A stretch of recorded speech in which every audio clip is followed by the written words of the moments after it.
Dear students, how are you? I think you are well by the grace of Almighty Allah. I am also fine. I think you are staying at home to avoid COVID-19. Still, we cannot continue our normal classes. We are trying to upgrade you by taking the classes virtually. আজকে আমরা আলোচনা করব আলোচনার বিষয়বস্তু হচ্ছে ক্লজের দ্বিতীয় পর্ব। আমি প্রথম পর্বে তোমাদের সঙ্গে আলোচনা করেছিলাম ক্লজের সংজ্ঞা সম্পর্কে, ক্লজের প্রকারভেদ সম্পর্কে। সেক্ষেত্রে আমরা মেইন ক্লজটা পুরোপুরি আলোচনা করেছিলাম, আমরা সাবঅর্ডিনেট ক্লজটার সংজ্ঞা আলোচনা করেছিলাম, সাবঅর্ডিনেট ক্লজের প্রকারভেদটাও আলোচনা করেছিলাম। এই প্রকারভেদ পড়াতে যে আমি তোমাদেরকে শুধুমাত্র নাউন ক্লজটি গত ক্লাসে আলোচনা করেছিলাম। আজকে আমরা এর পরবর্তী যে প্রকারভেদ আছে সাবঅর্ডিনেট ক্লজের অ্যাডজেক্টিভ ক্লজ, অ্যাডভার্বিয়াল ক্লজ এবং আমাদের মূল যে ভাগ যেটা আমাদের ছিল কোঅর্ডিনেট ক্লজ, এইটি সম্পর্কে আমরা বিস্তারিত আলোচনা করব। Dear students, try to enjoy my class. Okay. Adjective clause. You know, adjective clause is a part of subordinate clause. Firstly, we discuss about the definition of adjective clause. The definition of adjective clause is the subordinate clause which is used in a sentence as an adjective. অর্থাৎ এক ধরনের subordinate clause, যে subordinate ক্লজটি বাক্যে অ্যাডজেক্টিভের মতো কাজ করে। আমরা সবাই জানি যে অ্যাডজেক্টিভের ডেফিনেশনটা কি। অ্যাডজেক্টিভের কাজ হচ্ছে কোনো নাউন বা প্রোনাউন সম্পর্কে দোষ, গুণ প্রভৃতি বোঝানো। ঠিক একইভাবে একটি অ্যাডজেক্টিভ ক্লজের কাজ হচ্ছে কোনো নাউনের দোষ, গুণ প্রকাশ করা। সো আমরা যদি একটা এক্সাম্পল দেখি তাহলে এটা আমাদের কাছে আরেকটু পরিষ্কার হবে।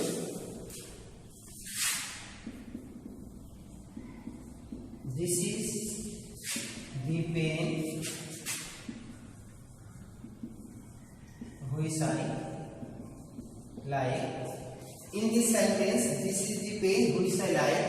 Which I like is an adjective clause because in this sentence, which I like, this clause qualifies the word pen. এই বাক্যে হুইচ আই লাইক এই ক্লজটি পেনকে কোয়ালিফাই করছে। এই কোয়ালিফাই করার কারণে পেনটি হচ্ছে নাউন। ঠিক একটা অ্যাডজেক্টিভের যে ফাংশন হুইচ আই লাইক, এই ক্লজটি same function. So we can also say an adjective clause is nothing but the equivalent of an adjective. Adjective clause হচ্ছে একটা অ্যাডজেক্টিভের সমতুল্য। একটা অ্যাডজেক্টিভের যে কাজ একটা অ্যাডজেক্টিভ ক্লজেরও সেম কাজ। তো এই এক্সাম্পল থেকে এই বিষয়টা আমাদের কাছে খুবই পরিষ্কার। This is the pen which I like. Basically adjective ক্লজের পিছনে আমাদের যে বিষয়গুলি থাকে যেমন হু, হুইজ, দ্যাট এবং হুজ প্রভৃতি রিলেটিভ প্রোনাউন দ্বারা এগুলো আমাদের যুক্ত থাকে। In another example, he has a brother. He has a brother who is honest. Who is honest is another adjective clause. তার এখানে ব্রাদার সম্পর্কে আমরা একটা কি পাচ্ছি, গুণ জানতে পারছি, তার ভাই কেমন, সৎ। এই হচ্ছে আমাদের adjective clause.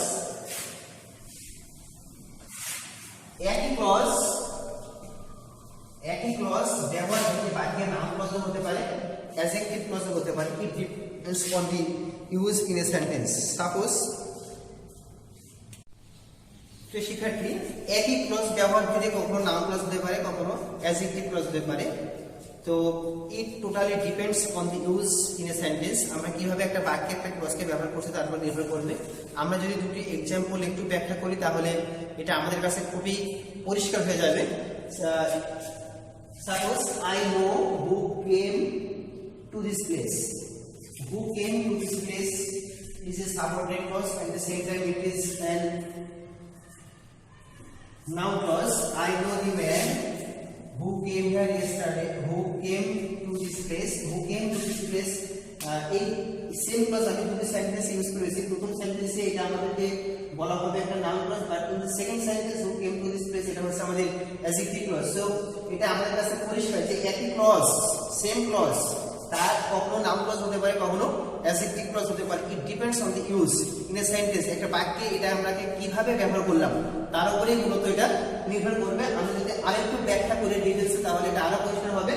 I subject know verb, এটা হচ্ছে আমাদের একটা clause. Who came to this place, এটা কাজ করছে কিসের মতো? অবজেক্টের মতো।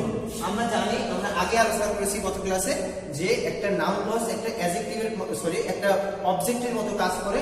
এই সেন্টেন্সে হু কেম টু দিস প্লেস, এই ক্লজটি এই বাক্যে একটা অবজেক্টের মতো কাজ করছে, সুতরাং এটাকে আমরা নাউন ক্লজ বলতে পারি। But the same clause in the second example, I know the man who came to this place, এখানে who came to this place এটি হচ্ছে আমাদের নাউন ক্লজ বলা যাবে না, কারণ who came to this place এটা হচ্ছে দি ম্যানকে কোয়ালিফাই করছে। যারা নাউন বা প্রোনাউনে কোয়ালিফাই করে তাদেরকে আমরা অ্যাডজেক্টিভ বলি। সুতরাং who came to this place এটি হচ্ছে আমাদের অ্যাডজেক্টিভ ক্লজ। তাহলে who came to this place একই ক্লজ আমাদের প্রথম एग्जांपल হলো noun clause, but in the second example এটা হলো আমাদের অ্যাডজেক্টিভ ক্লজ। এখানে একটা বিষয় বলে রাখা ভালো, যখন আমাদের কোনো অ্যাডজেক্টিভ ক্লজের ক্ষেত্রে যার ক্ষেত্রে বা যাকে কোয়ালিফাই করে সেই নাউন বা প্রোনাউনটা বেসিক্যালি আমাদের রিলেটিভ প্রোনাউনের পূর্বে বসে। এই যে যেই নাউন বা প্রোনাউন সম্পর্কে দোষ গুণ আমরা পাই অ্যাডজেক্টিভ ক্লজের মাধ্যমে, সেই নাউন বা প্রোনাউনটা আমরা সাধারণত অ্যান্টিসিডেন্ট বলে থাকি। তাহলে দি ম্যান হচ্ছে আমাদের এখানে অ্যান্টিসিডেন্ট। এই বিষয়টি তোমাদের মনে রাখতে হবে, কারণ অ্যান্টিসিডেন্ট কি আমাদের বিভিন্নভাবে প্রশ্ন আসতে পারে। এই বিষয়টা আমাদের বিং এ স্টুডেন্ট এটা আমাদের জানা উচিত। তো এই হচ্ছে আমাদের অ্যাডজেক্টিভ ক্লজ।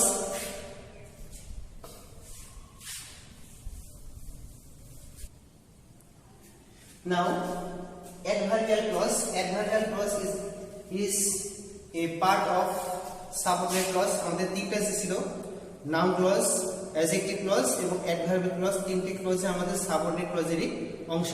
অ্যাডভার্বিয়াল ক্লজ এই নাম থেকে এটা আমাদের কাছে পরিষ্কার যে অ্যাডভার্বের যে ফাংশন, ঠিক একইভাবে একটা অ্যাডভার্বিয়াল ক্লজেরও same function. The function of an adverb is to qualify a verb, adjective and adverb itself.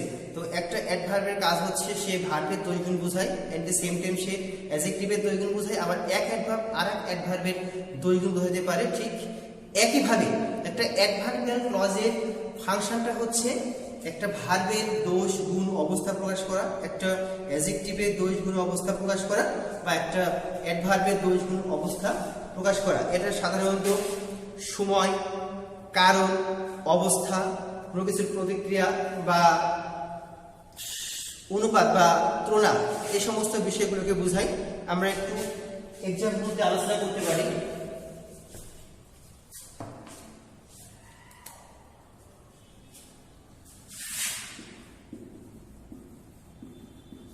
Jaman came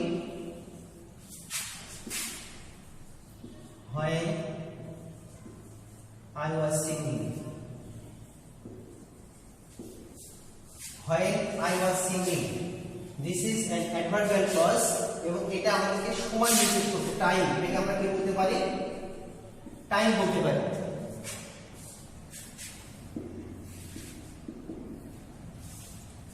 number 2,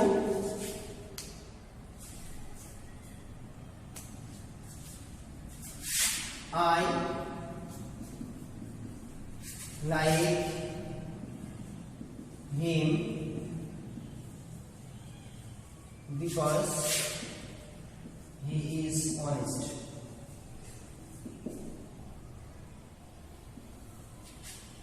I like him because he is honest. This is cause, কারণ। আমরা এটাকে প্রশ্ন করি, কারণ সে সৎ। এটা দ্বারা আমরা কি বুঝতে পারি? The reason, cause or reason.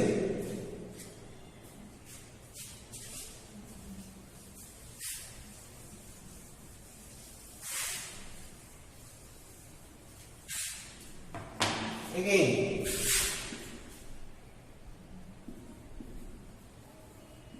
I shall go if you come. If you come, this is condition.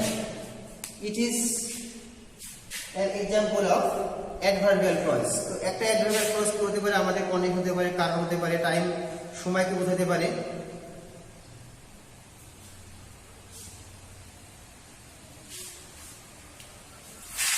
Again,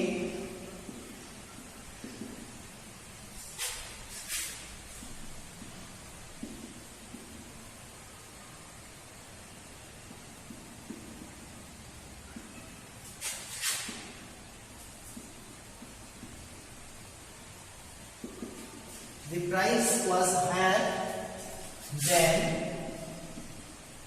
I thought. এক্ষেত্রে আমরা কি বলতে পারি? কম্পারিজন, তুলনা। একটা অ্যাডভার্বিয়াল ক্লজকে আমরা বিভিন্ন ভাবে আমরা ব্যবহার করতে পারি। আবার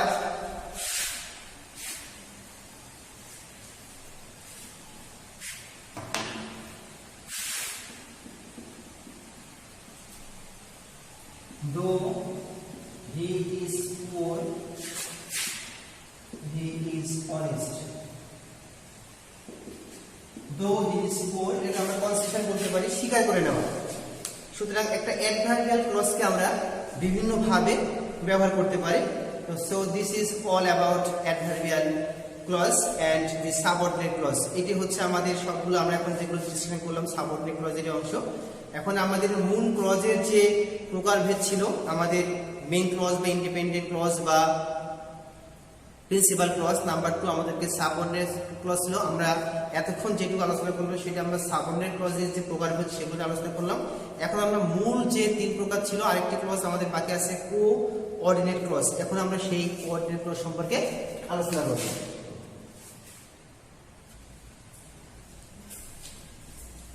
নাও coordinate clause.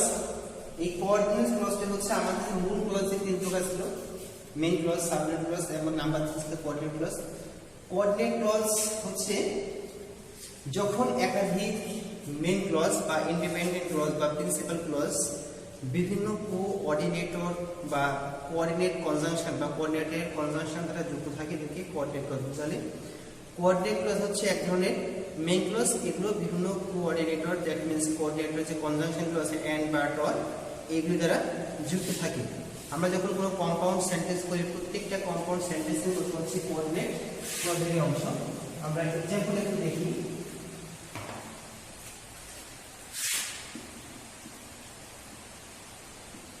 He is poor but honest.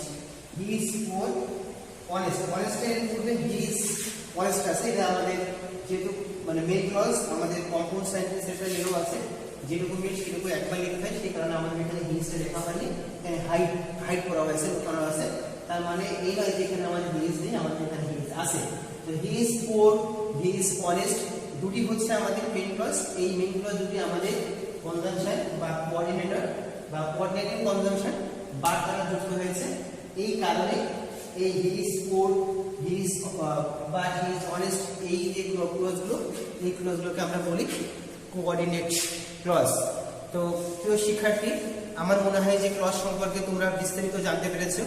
যদি এরপরও তোমাদের কোনো প্রশ্ন থাকে, you can personally contact with me, অথবা আমার ইনবক্সে কমেন্ট করো, আমি তোমাদেরকে উত্তরগুলো জানিয়ে দেব।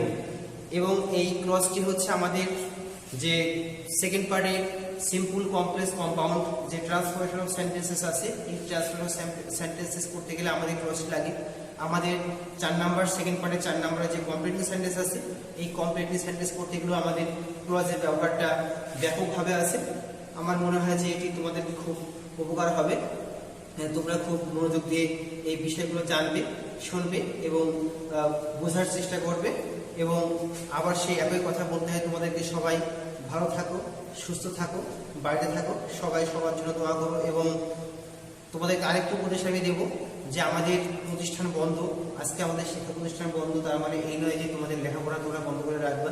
তোমরা বাড়িতে থেকে অবশ্যই তোমরা বইয়ের সহযোগিতার মাধ্যমে, শিক্ষকদের সব বিষয়ের শিক্ষকদের সঙ্গে ফোনে যোগাযোগের মাধ্যমে তোমাদের সমস্যাগুলো সমাধান করে নিতে পারবে। এবং তোমরা তোমাদের অবশ্যই যে লেখাপড়া করার কাজ, সেই কাজগুলো চালিয়ে যাবে, কোনোভাবেই সময়কে অপচয় করবে না। সো ডিয়ার স্টুডেন্টস, সবাই ভালো থাকো, সুস্থ থাকো। সবাই জন্য আমি দোয়া করছি, সবাই তোমরা আমার জন্য দোয়া করবা। মহান আল্লাহ রাব্বুল আলামিন যেন আমাদের সবাইকে সুস্থ রাখে। ধন্যবাদ সবাইকে।